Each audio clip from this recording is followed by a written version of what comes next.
entity manager, persistence context, and persistence unit. So these three concepts are pretty important concepts. I want you to have a good understanding. So entity manager and persistence context and persistence unit. So what is entity manager? You can think of entity manager is the one that actually manages the state of life cycle of entities. Okay? So initially it will be transient state, and it becomes persistent state, or it could be detached state and then it could be persistent state back again and things like that. So entity has some state being maintained, and managing that state of that entities are done by entity manager. So it creates and removes entity instances within the persistent context. We're going to talk about the concept of persistent context in detail in the following slide. But for now, you can think of a persistent context as a bag that contains entity instances that are persistent state. Okay, so persistent context, basically manages this persistent state entity instances. Okay. Entity Manager also provides APIs that you can create queries so that you can perform query operation against the database. Okay. It lets you in fact perform locking as well. By the way, Entity Manager is a Java interface, and then Entity Manager object will be created and assigned to Entity Manager variable for you. If you're working in the enterprise environment, if you're working Java SE environment, then you have to create one yourself from Entity Manager factory class. And we're going to see examples of those in the following slide. So lifecycle operations are defined in Entity Manager interface. So you're going to actually see this set of lifecycle operations, meaning persistence operations, methods that you can use. So if you compare Entity Manager to Hibernate, it's comparable to Session object in Hibernate. Okay, so types of Entity Managers. Depending on where you're performing your persistence. If you're performing your persistence in Java SE standalone application, you have to create your Entity Manager yourself. So this is called the application created Entity Manager. And if you're working in container environment, like a Java EE container environment, Entity Manager object will be created by the container, and it will be created and managed, and will be injected into your code through dependency injection. Okay, so let's see examples of this. So this is a case where Entity Manager object gets created by the application in standalone Java SE application. So you are going to use create Entity Manager factory class, a factory method from persistence object. A persistent class is the static method, and you provide the name of your persistence unit. Okay, so this employee service is the name of the persistence unit that will be defined in the persistence unit XML file. And then you get Entity Manager factory object, and from the Entity Manager factory object you call create an Entity Manager, you get Entity Manager object. So this is how you're going to create Entity Manager object in the standalone Java application. And then you can perform various persistence operation. Here I'm creating query object, and then I perform query operation and I get the collection of employees. Okay, so this is how you create the Entity Manager object in the Java SE environment. In Java EE environment, meaning container managed environment, this Entity Manager object will be created and injected by the container in your code. And in order to get Entity Manager object to be injected in your code, we are going to use persistence context annotation. So by using persistent context annotation and with the Entity Manager object like this, basically you're asking the container to create one and inject it for you. So by the time your code is being executed, you can just use the persistence operation APIs like a find to perform persistence operation. So the only difference between Java SE environment, Java EE environment is the creation of Entity Manager. Okay, After you get the entity manager object, the API is the same. So one of the design goals of the JPA was a common API for performing persistence operation, right? So the only difference is creation of entity manager. And once entity manager is created, then the rest of the code should be the same because they are all using the same entity manager class. Okay, so that is entity manager. Now, what is the relationship between persistent context and entity manager? So, as I said, you can think of persistent context as a set of managed entity instances at one time. Okay, so this is what you see in the documentation. Persistent context represents a set of managed entity instances at one time. Again, you can think of persistent context as a bag that contains this set of managed entity instances. Okay? So when someone says entity instances in managed state, that means it is contained in this particular persistent context. So what does it mean? What it means is that all entity instances in a particular persistent context behaves in a consistent manner. Meaning, when things are committed, all changed entity instances in the persistent context will be making changes to the database table. Okay, so the difference between persistent state object versus non-persistent state object is that only the persistent state object will make a change in the database table. Okay, so when you perform commit, then it will actually make a change to the table if the object is in persistent state, meaning it is maintained by the persistent context.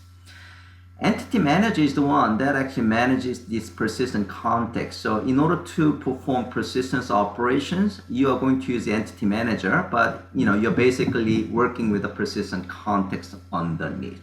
Okay, all right. Okay, so we are now taking a look at persistence operations that you can perform through entity manager. So manipulation of entities, meaning in the persistent context, the entity manager. So let's see this code. So first, persistence operation. So suppose we have a method called the create new order. It received the custom object. So here we created order object. So at this point, order object, even though order is entity class, this order object is so-called the transient state, meaning it's not persistent state. Okay. So at this point, if things got committed, this will not make any change to the table. Okay, it will not create a new row into the table. Now, in order to make this order object to be persistent state, you're going to call persist method, passing that order object. Once you call this method, persist method, with that object, then this order object becomes a persistent state, meaning it is now being managed by the persistent context. What it means is that when transaction commit or flush is performed, this object will create a new row in the table. Is that clear? Any questions? So that's very important concept. In order to have this order object to be reflected in the table, you have to make it as a persistent state or managed state. Same thing. In order to do that, you're going to call persist method of entity manager. Any questions on that? That's very important concept. Is that clear? Okay, so let's move forward. Find or remove operations. So you can actually find a particular the entity object from the persistent context, and here you specify order ID. This is the identity we are talking about. You can remove an object, persistent object, from the persistent context by calling it remove. Okay, so if you do this, basically next time you flush or commit, this order object, the removal of this order object will be reflected in the database table, meaning a row will be deleted from the database table when transaction is committed or when things are flushed. Okay, all right. Merge operation is interesting. So, merge actually returns a managed copy of given detached object. So I'm going to actually talk about detach operation first, and then we'll talk merge. Okay. So let's talk about these. These are a set of methods. So persist is basically make an instance managed or persistent state. Removes an entity from the persistent context. So when transaction is committed or persistent context is flushed, the corresponding row in the table is removed physically. And detach, yeah, so detaches an entity from the persistent context. So detach is basically an object that is already persisted, meaning it has a corresponding row in the table, probably. When you call detach, that object is no longer persistent state. So once you have a detached object, that you can actually send it to the web tier, so the web tier can present to the user can exchange the state, and then later on, if you want to make persistent state again from the detached object, that's when you're going to call with merge. So suppose order line is basically detached object, you call merge, and it will actually return the managed copy of the given detached entity. So it will remain as a detached entity, but it return persistent state version of this guy, so that next time you flush or commit, they will be making changes to the database table row. Okay, so that is merge. Okay. Refresh is reloading state from the database table. Okay. So if I want to have this entity to reflect current state of the table row, then I can call refresh. Find is trying to find an entity from the persistent context. Flush is synchronizing the persistent context to the underlying database table. Okay, so it will make changes to the table from the persistent state entity instances in the persistent context. Clears the persistent context, causing all managed entities to become detached. And there is what is called the contains method, and you can call this guy to see whether this entity is in fact a persistent context or not. And in fact, we can actually use this guy in our hands-on lab. Okay, so we have exercise 3. So let's take a look at the exercise 3. So when we run JPA basics lifecycle method, so let's just run it, JPA basics lifecycle method. So let's run as in Java application, and main under my package. And now what you're going to see is basically a bunch of true false, and true false, and true false. Okay, so I'm going to actually use the lab documentation because it kind of highlighted. Okay, so here we are going to create entity manager object. Then we are going to perform transaction. By the way, in JPA, for that matter, for any the ORM that performs any operations to the database, always has to be performed in a context of a transaction. Okay, there is no exception. So transaction has to get started. So here we start the transaction. So here we created student object. So let me just increase the font size so that you guys can see better. So we created a student object. At this point, the student 1 is a transient state, meaning it is not managed. It is not in persistent state. Persistent context doesn't have this student 1 object. Okay, so we call persist method with this student 1. Now, this student 1 object is a persistent state or managed state, meaning it is now being managed by persistent context. Meaning, when you do flush, this student 1 will be creating a new row in the table. Okay, now I'm going to actually use contains method to see whether student 1 is in fact in the persistent context or not. It says true, right? That makes sense, right? So when you display this guy, it should actually return true. Now we remove it. So once you remove the student 1, then student 1 is no longer in the persistent context. Because student 1 is not flushed, was committed to the table. At this point, there is no corresponding row in the table, right? So, when things got committed or flushed, this will not have any impact because we didn't have any student 1 row anyway, right? Okay. So when I check contains, it should return false. Okay. Now we persist again. Now it should have true. It should return true. Okay. Now when you do clear, okay, it will actually remove. It will remove everything.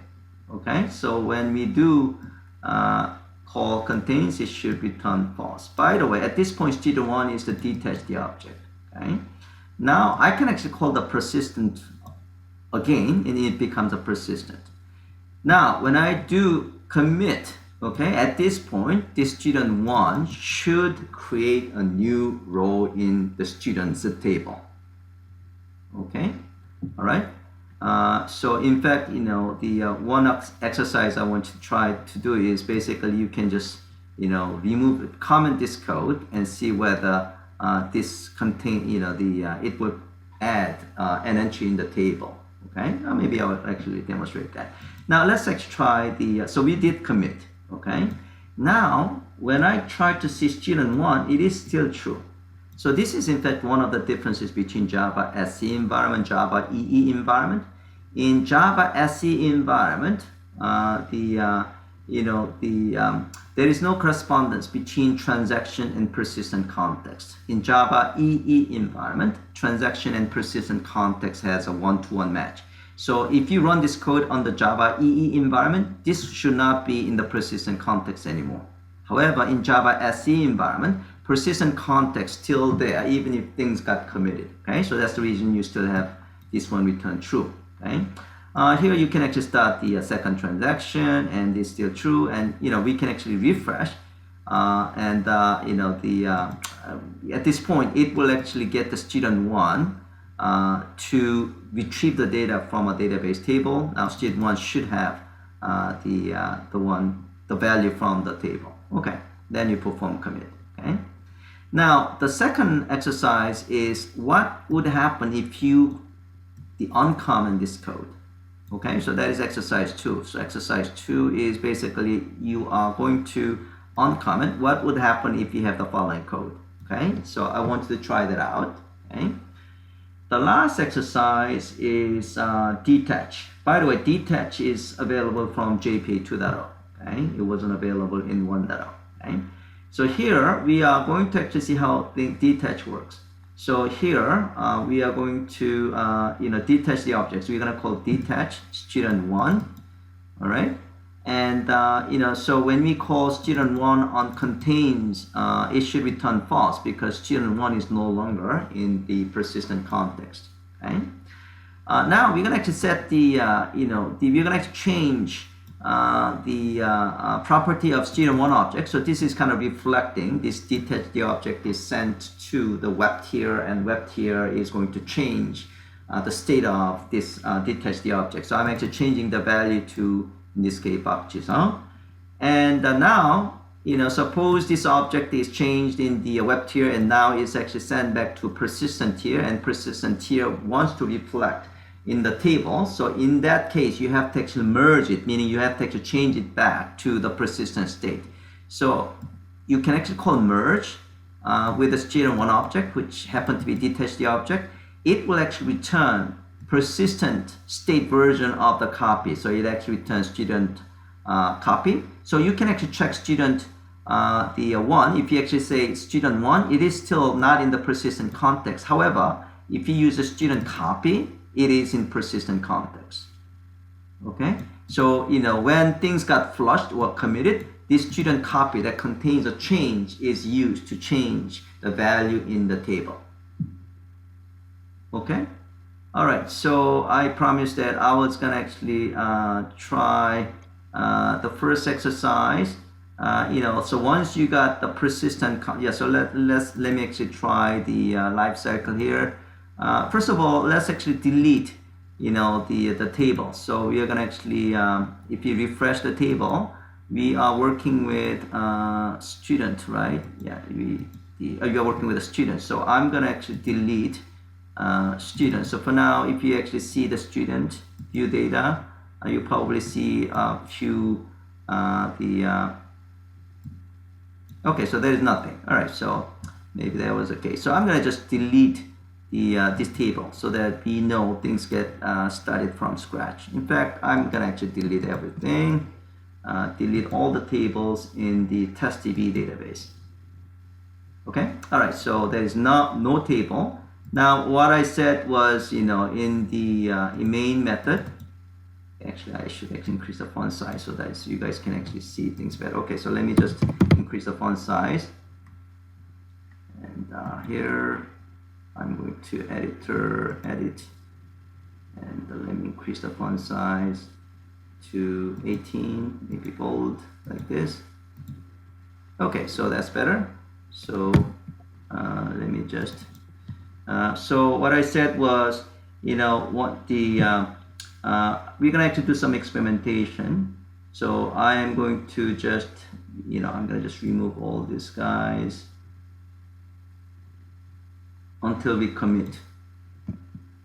Yeah, so I'm gonna just, so what I'm trying to demonstrate is that, unless you actually call persist, okay, so, let's not call persist, okay, and this one obviously should return false, this should return false, right, and then if you try to commit, this student1 object will not actually reflect a change in the database table, okay, so let's run this guy. So I'm gonna just say xj, all right. Oh, it actually create one. What happened? It should not create one.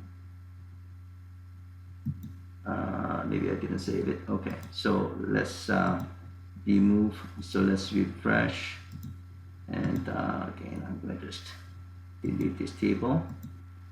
Okay, so now I made sure I save the change. Okay, so basically I created student object, and I have not persisted, meaning the student object is a transient state, and this should return false. Okay, and then I commit. Then, student table might have been created, but it should not contain the student, the entry. It should not contain Sang Shin. Okay, so let's run this guy. Okay, good. It verified it. There is no Sang Shin here. So in fact, if you go to the NetBeans and if you refresh it, student table is created, but there is no entry, right? So if I view, there is no entry here. Now I am going to persist it. Okay, so I'm going to persist it, save the change, and then I'm going to run it. Control F11, and now it should have created Sang Shin. So this demonstrates the concept of persistent state versus non-persistent state. Right? So only the object in the persistent state, meaning only the objects that are maintained by the persistent context are making any changes to the table. Is that clear? That is a very important concept I'd like to convey. Okay, so I'm going to let you guys to spend about 15 minutes on this exercise. This is kind of important, so I'll let you guys have enough time for that.